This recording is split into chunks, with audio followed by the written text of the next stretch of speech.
Alors, ce qui est certain, c'est qu'il y a une fracture idéologique et une fracture dans la perception entre les masses africaines et les élites africaines.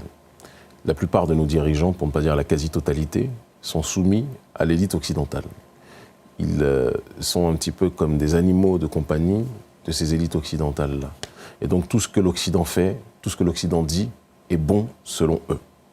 Pour les masses africaines, le regard est tout autre. Parce qu'aujourd'hui, ces masses ont accès à l'information, disposent des nouvelles techniques de communication, notamment les réseaux sociaux. Et donc, ces masses africaines peuvent s'informer profondément sur ce qui se passe. Il faut qu'on soit clair, parce que nous sommes des souverainistes et nous croyons en l'indépendance de la parole profondément. Personne ne peut être heureux d'une guerre, quelle qu'elle soit. Voir des personnes qui meurent, qui sont blessées, d'autres qui sont poussées à l'exil, personne ne peut être heureux de ces réalités. Mais ce que nous condamnons dans le traitement de l'information émanant des médias d'Occident, c'est qu'ils présentent la réaction de la Russie comme la totalité de l'histoire. Or, la Russie réagit à quelque chose. L'Ukraine, et c'est le regard d'une grande partie de la jeunesse africaine, l'Ukraine a été instrumentalisée depuis trop d'années par l'oligarchie occidentale, par l'OTAN, par l'élite américaine, d'accord, par l'oligarchie globaliste néolibérale, pour justement être une arme de menace et de pression vis-à-vis de la Russie. Il y a un certain nombre d'accords qui avaient été passés. Jamais, normalement, l'OTAN n'aurait dû étendre son influence jusqu'à une zone si proche de la Russie. Mais l'OTAN le fait, l'oligarchie occidentale le fait. L'OTAN a envoyé des formateurs canadiens. Ils disent qu'ils ne sont pas présents en Ukraine, c'est faux. Ils ont envoyé des formateurs canadiens pour commencer à former justement les forces militaires ukrainiennes, parce que l'objectif de l'OTAN, c'est de faire taire toutes les forces qui résistent à ce globalisme néolibéral. Donc il faut être clair, il ne s'agit pas de dire que nous sommes des pom-pom girls du président Poutine. Il y a des choses sur lesquelles on peut avoir des nuances, de toute évidence. On peut avoir des nuances avec toutes sortes de dirigeants dans le monde, mais nous aimons la justice. Et dire que le président Poutine est l'agresseur, c'est de la désinformation, c'est du mensonge médiatique.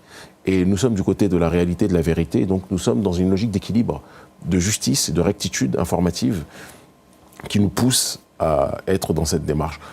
Le président Poutine et la Russie sont les agressés. Ce ne sont pas les agresseurs. Les agresseurs, c'est l'oligarchie occidentale, c'est l'OTAN, c'est l'Union européenne. Les dommages dramatiques collatéraux, parce que j'ai mal quand je les vois et quand je pense à ces derniers, c'est la population ukrainienne. Et j'ai encore plus mal quand je vois la population africaine qui vivait en Ukraine, qui est discriminée par ces mêmes Ukrainiens. Important de le dire. Alors, je pense que c'est le chemin inéluctable. Si la Russie gagne cette guerre, c'est de toute façon le chemin, le destin, et c'est le sens de l'histoire. Chaque idéologie mortifère a un début et une fin.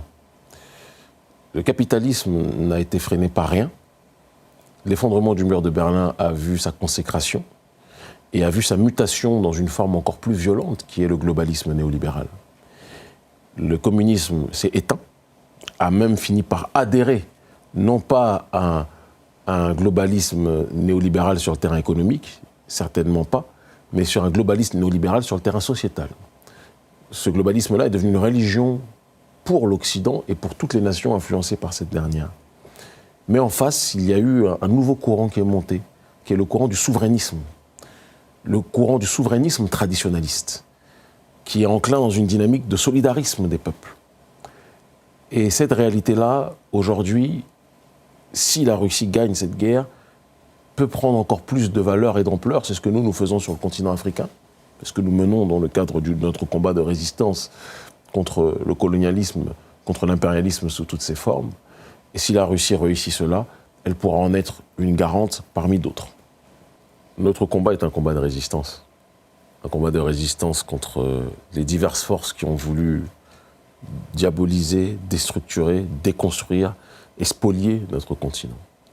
Et parce que ce combat-là, qui est inséré dans le paradigme du courant idéologique qui est le nôtre, le panafricanisme, est un combat de vie ou de mort, nous nous sentons prêts et proches de toute entité qui s'inscrit dans la logique de résister pour son identité. Le panafricanisme est une idéologie révolutionnaire qui se veut être l'idéologie de la reconstruction et de la résurrection après les différentes blessures que nous avons connues vis-à-vis de la bête oligarchique occidentale qui n'a pas hésité à saigner nos peuples pour spolier nos ressources et nos matières premières.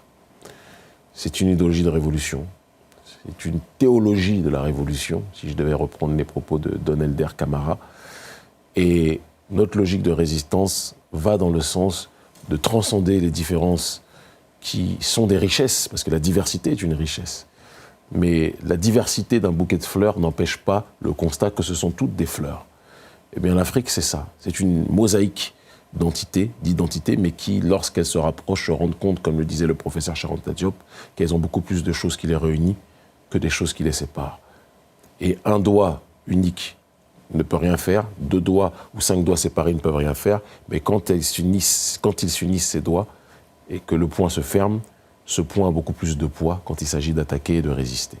Donc c'est la logique du panafricanisme, l'unité dans les diverses formes d'africanité, et c'est la logique de notre ONG, Urgence panafricaniste, une ONG anti-impérialiste qui lutte pour la justice sociale, pour la solidarité et pour la résistance vis-à-vis de l'inique.